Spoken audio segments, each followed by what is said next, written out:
Longhorn Radio Network. Adventure and mystery. Classic series from radio's golden past.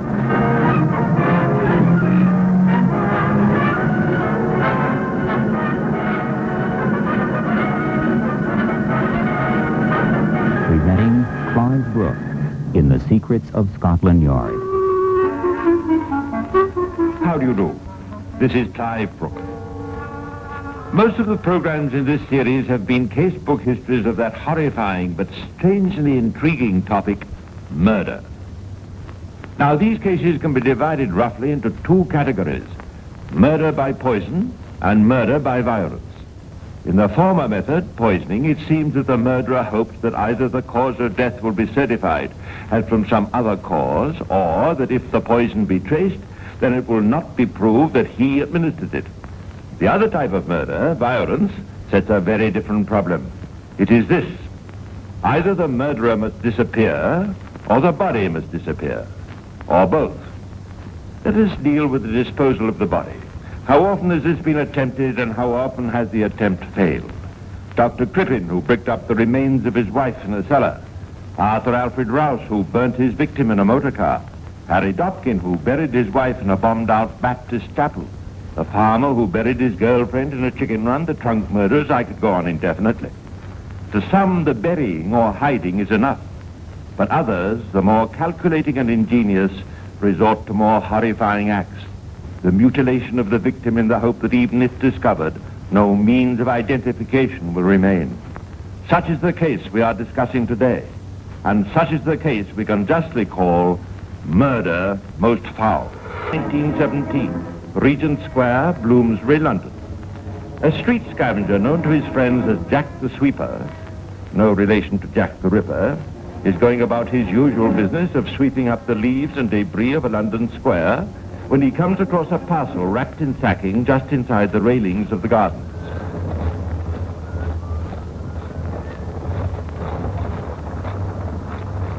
Hello, what's this? Somebody left some old clothes here or something, eh? Let's have a look. What is all?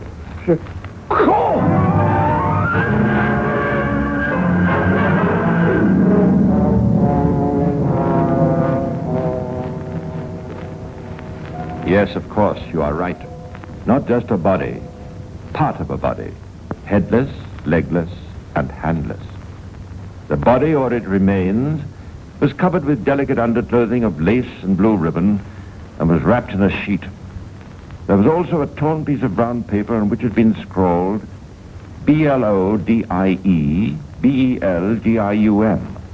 Bloody Belgium. Have you found anything else, Sergeant? Yes, sir. A search was made in the vicinity immediately after the discovery. And a little distance away, in another part of the garden, we found the legs of the victim wrapped in paper. Dr. Spilsbury is taking a look at those now. Good. If there's one man in London who may help us, it's Dr. Bernard Spilsbury. Even in those days, the name of young Dr. Bernard Spilsbury had earned the respect and admiration of Scotland Yard. Spilsbury, a hard-working pathologist, had devoted his career and life towards the study of the medical aspect of crime. The problem put to him in this case was one of the most difficult in his professional career. I'm afraid there's no hope of positive identification of the victim until the missing head can be found. It is, of course, a woman, but I think if you can give me a little more time, I may be able to help you with some more information. I'm going back to my laboratory now, and I'll be in touch with you later in the day. Very good, Dr. Spilsbury. Meantime, I'll do everything I can on my side. Of course, there wasn't much to work on except for that bit of paper. Bloody Belgium. I see it spelled B-L-O-D-I-E. I wonder what that means. That remains to be seen. Although World War I was at its height, London was horrified by the atrocious murder of this unknown woman. The scrawled message on the piece of paper naturally gave rise to the suggestion that the victim was a Belgian refugee. Meantime, the investigation, in the hands of Chief Inspector Frederick Wensley, one of the toughest, shrewdest, and most relentless detectives who ever served Scotland Yard, went forward. There's no need for me to tell you, Sergeant, it's time which counts in this case. Every hour we waste in fruitless inquiries may give the criminal an additional chance to destroy evidence and cover up his tracks. Yes, sir. What's your line going to be, sir? I want every scrap of evidence that we found brought in here to the yard. We'll go over it piece by piece. I can't see that bloody Belgium message is going to help us much, but there may be something else. We'll only find out if we look for it. And find it they did. A laundry mark reading 11H in red cotton lettering worked on the corner of a bedsheet which had been the dead woman's shroud. Chief Inspector Wensley immediately had instructions flashed to all London police divisions for inquiries to be made at every laundry in the London area and to ascertain the name of the customer whose belongings bore this identification mark, 11H. That's to every London division for immediate inquiries to be made at every laundry in the London area. You've got the details, Sergeant. 11H. Very good, sir. I'll push the message out straight away. Within 24 hours, the laundry using this particular marking was traced, and our books reveal that the symbols 11H referred to a house in Munster Square, Regent's Park. This was the address of Madame Emilienne Gerard, a woman of 31, whose husband, a French chef, was serving with the army in France. Inspector Wensley immediately went round to the flat where he found the front door locked.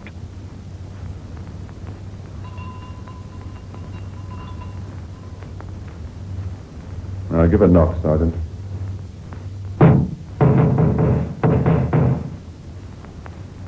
More sound? I don't like it. All right, Sergeant, we'll break the door down.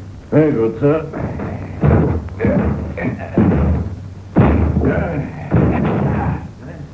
All right, I'll go first. Now, this is the place, all right. There's been a fight in here, sir? Apparently. All those bedclothes in the corner. Check them over, Sergeant, and see if they match with the sheet we have. Looks like it, sir. And take a look at this counterpin, covered with blood.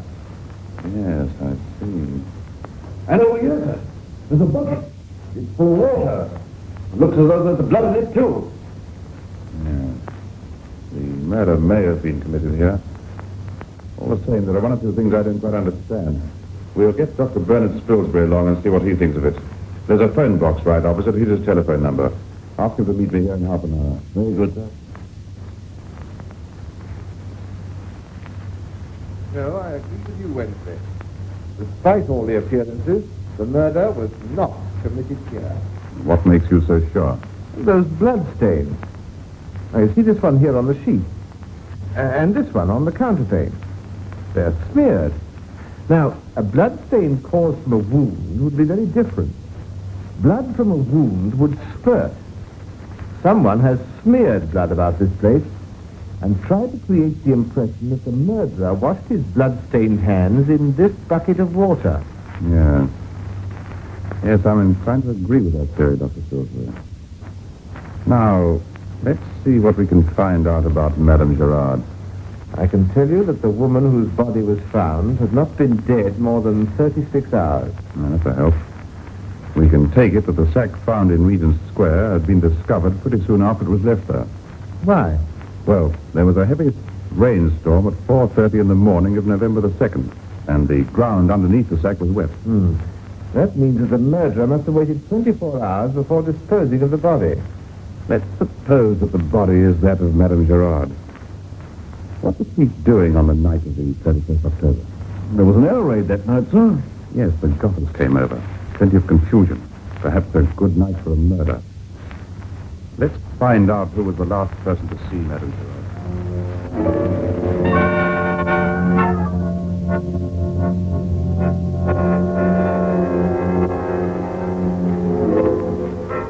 It transpired that Madame Gerard had not been seen since 11:15 on the night of October the 31st. In view of Dr. Spilsbury's evidence, it looked as though the inspector was right and that she had been murdered about the time the air raid was in progress. According to witnesses, Madame Gerard had left her flat late that night to take refuge. Back to the flat in Munster Square went Inspector Wensley and his assistants to search it yet again for possible clues. Here's something, sir. I found it among the papers in this desk. Give it to me. I owe you £50. L-E-O-I-S-I-N. Yes, sir. What's that? And it's payable on the 1st of November. What's that? Don't think you've heard that name before in this case. No. That name's not among the witnesses. I'll ask the landlord to see if he knows anybody called Voisin.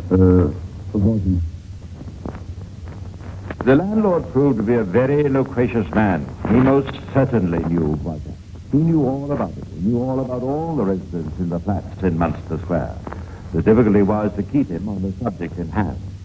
Voisin, it seemed, used to be a friend of Madame Gerard's husband, who was a French chef, and Voisin, being a butcher, they had much in common. Gerard used to buy supplies from Voisin at his place in Smithfield Market. Then Gerard went abroad to fight for France. Afterwards, then, the landlord, Mrs. Gerard, acted as a sort of housekeeper for Voisin. But now she had been at the present flat for some time. Voisin still lived at Charlotte Street, Fitzroy Square. It's funny you should ask about Mr. Voisin. I hadn't seen him for some time, but he came round here to the house the other afternoon. Which afternoon? Well, it would be the afternoon after Madame Gerard disappeared. And the afternoon before we discovered the body. That's right, November the 1st it was. He came round in the afternoon, just after lunch. Why, I remember what he said to me. Good evening, Mr. Voisin. You're quite a stranger. I haven't seen you for some time. It's about Madame Gerard I have called. I don't think she's in. Come to think of it, I haven't seen her since yesterday. I have a message for you for her. She will be away for several weeks. Oh, nothing the matter, I hope? No. It's nothing important. It's just to tell you that she will be away. Oh, I see. Oh, by the way, I have to tell you that Madame Gerard is expecting a sack of potatoes. And she says, would you be good enough to take them in while they are delivered, you know? Yes, of course I will. And tell Madame Gerard I hope we'll see her back very soon. Yes, I'll tell her that. And that's the last time I've seen Mr. Voisin. See? What else do you know about this man? Well, I know he's got the key to Madame Gerard's flat because I saw him letting himself in there. Oh, that's interesting. Yes, what's more, I reckon it was his money which used to pay her rent. Have you got any proof of that? Only used to pay me every Friday after he'd been to see her. And if he was late or didn't come, then I noticed he didn't pay me until he'd been. And he used to be his housekeeper? Yes, sir. But I think they was pretty good friends. So it is. Well, will there be anything else you'll be wanting me for, sir? No, not at the moment. Thank you very much.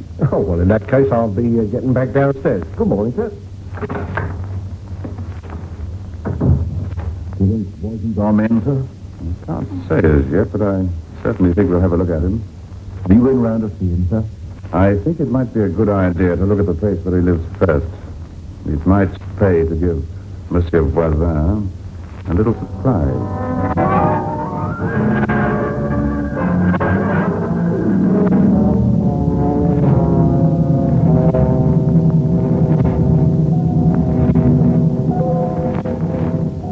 Scotland Yard detectives reconnoitred Voisin's address in Charlotte Street and found that he lived in a basement flat near some stables.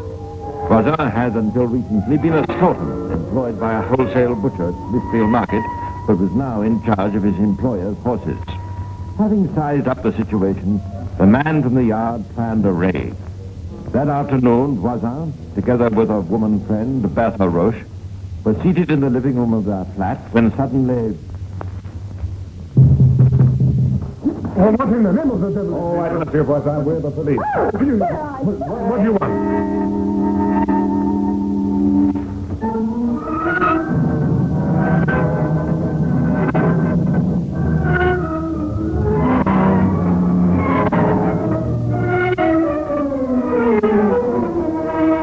What the yard wanted was evidence. And Voisin's flat told a terrible story. The doors and walls were spattered with blood.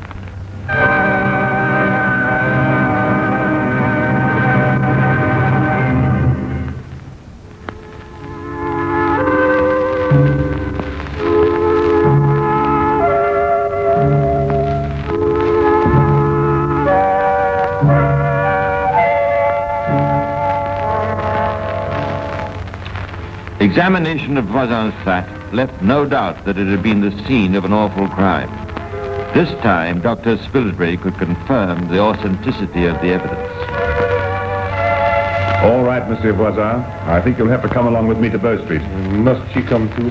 Yes, I shall want the lady as well. May I pack some of my things? I'm afraid at the moment I can't allow you to touch anything or take it away with you. Very well. Come along now. While Voisin and Bertha Roche were taken to Bow Street, detectives questioned their neighbors for further evidence. It appeared that on the night of October the 31st, the voices of two women in violent altercation had been heard coming from Voisin's room. This had not commanded much attention at the time on account of the air raid. At about 8 o'clock the following morning, Bertha Roche had been seen by one of her neighbors drawing water from a tap. The neighbor spoke to her and she replied that Voisin had been killing a calf and that she was fetching water to wash his shirt. At Bow Street, Chief Inspector Wednesday took in hand the interrogation. I should like to know how long you have known Madame Gerard. I wish to protest against this indignity. I've been brought here like a criminal. I demand justice. If you'll answer my questions, we may be able to do something about that. Now, suppose you calm down, Mr. Voisin, and tell me how long you've known Madame Gerard. Oh, about 18 months. And when did you last see her?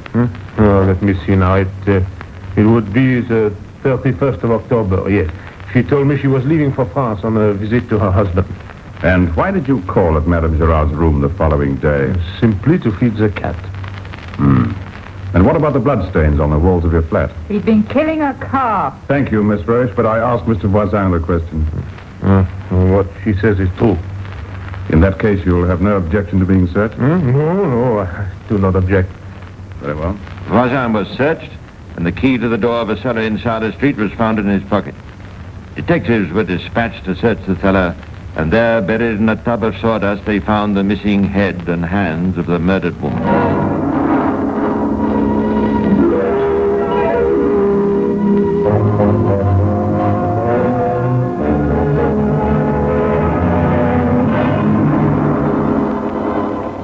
Voisin and Bertha Roche were detained at Bow Street for the night, while Wensley carefully considered the evidence against them. It was a matter of common sense that one or the other, or both of them, had murdered Madame Gerard. In view of the medical report, however, the extent to which Voisin might be implicated was uncertain.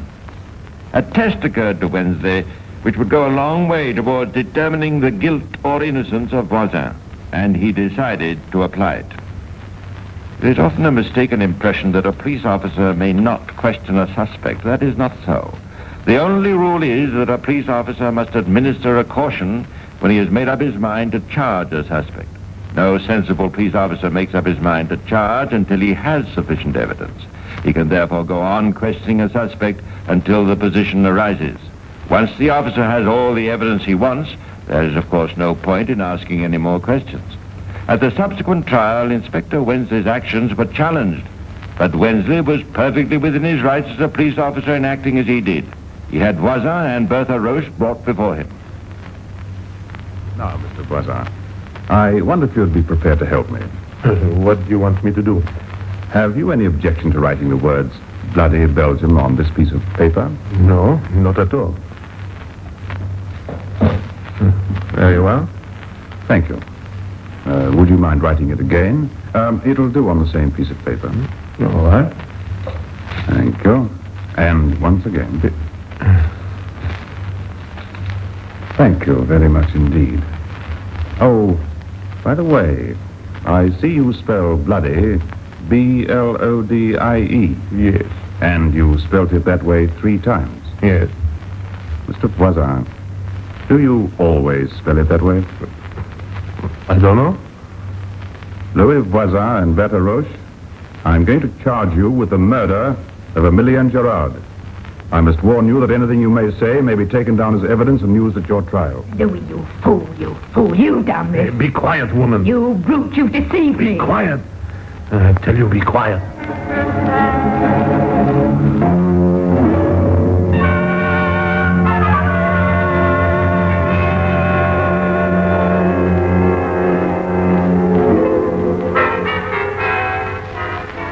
2 days later, Voisin volunteered a statement.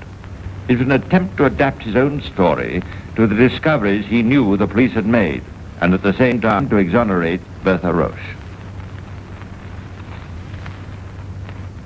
She isn't concerned in this crime. I went to Madame Gerard's place, and when I arrived, the floor and the carpet were covered with blood. The head and the hands were wrapped up in a flannel jacket. They were on the kitchen table. The rest of the body was not there. Oh, I was so astonished at such an affair that I did not know what to do. I remained 5 minutes stupefied. I thought that a trap had been laid for me. I commenced to clean the blood, and my clothes became stained with it. I left the head and the hands in the things they were wrapped up in. I then back to my flat, had lunch, and later returned to Madame Gérard's room and took the packet to my place. Oh, I kept thinking this was a trap. I had no intention of doing any harm to Madame Gérard. Oh, why should I kill her? It was an ingenious story which could have deceived no one. It did not explain the blood-stained condition of the living room in Charlotte Street, nor the identical handwriting of the misspelt note found with the body and the words written later by Voisin.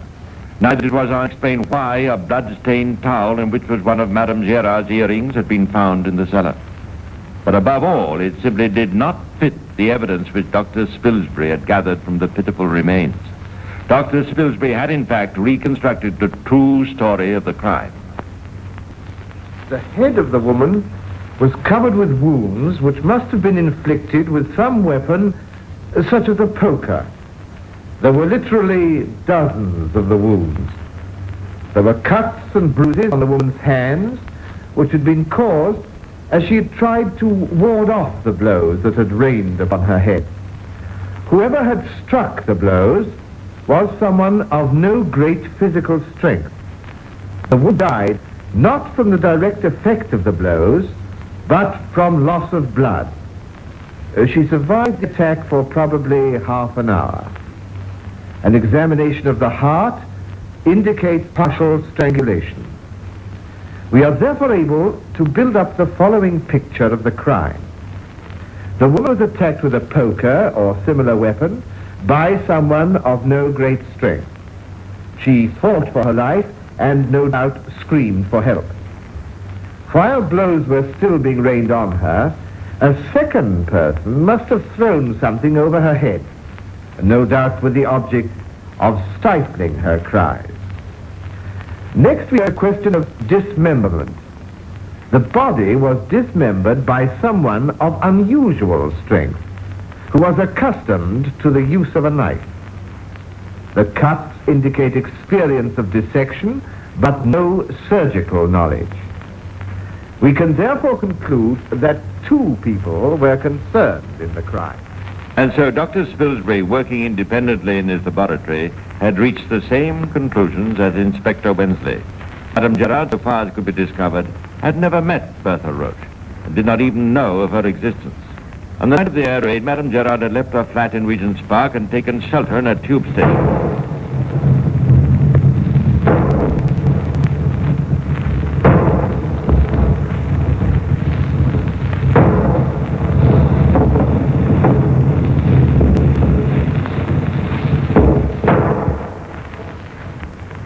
The rest can only be surmised, but we can imagine that when the all-clear signal was given, the crowd of frightened refugees was turned out so that the tube station could be closed for the night.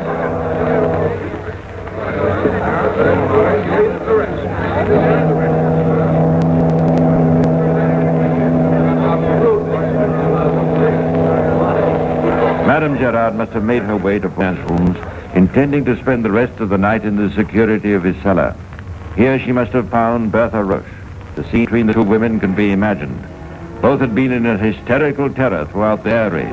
Madame Gérard, incensed at the discovery of a rival, may have abused Bertha Roche. She, maddened by the other's taunts, must have picked up the weapon nearest to hand and attacked the intruder. Voisin, sleeping in the next room, must have been awakened by the noise, rushed into the room, thrown a towel around the head of the screaming woman. The blows and suffocation must have continued for some time until finally Amelia and Gérard lay dead.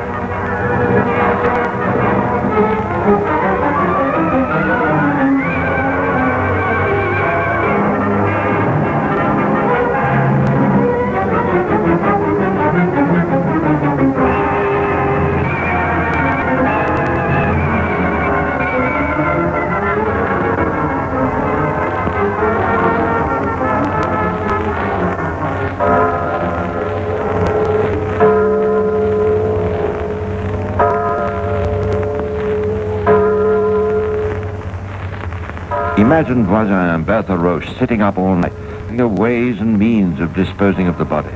And then, next day, Voisin visiting Madame Gérard's flat to lay a full scale of evidence, all to no avail. And finally, Voisin going out on his awful task of disposing of the body. The trial came on at the Old Bailey before Mr. Justice Darling. Spilsbury and Wensley were convinced in their own minds that Bertha Roche must have attacked Madame Gérard, but there could be no legal proof of this. A submission was made on her behalf that there was no case to go to the jury, and the judge gave his ruling.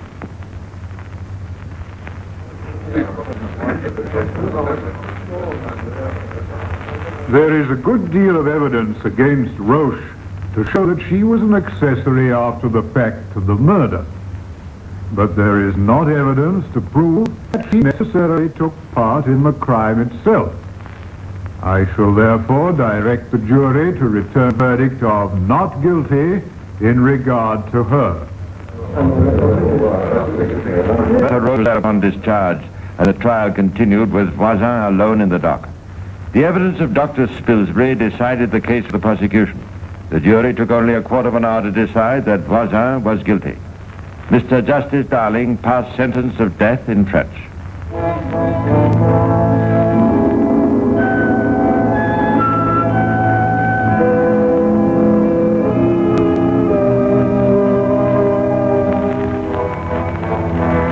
On the day before Voisin was executed, Bertha Roche appeared at the Old Bailey and was sentenced to 7 years penal servitude as an accessory after the murder.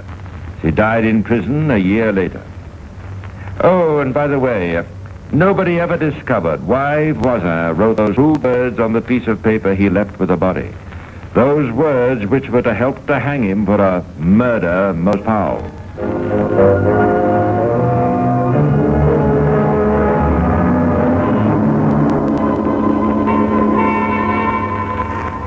Well, that's all for now, but I'll be back again soon to tell you some more of the secrets of Scotland Yard. Meanwhile, this is Clive Brook saying goodbye and pleasant dreams.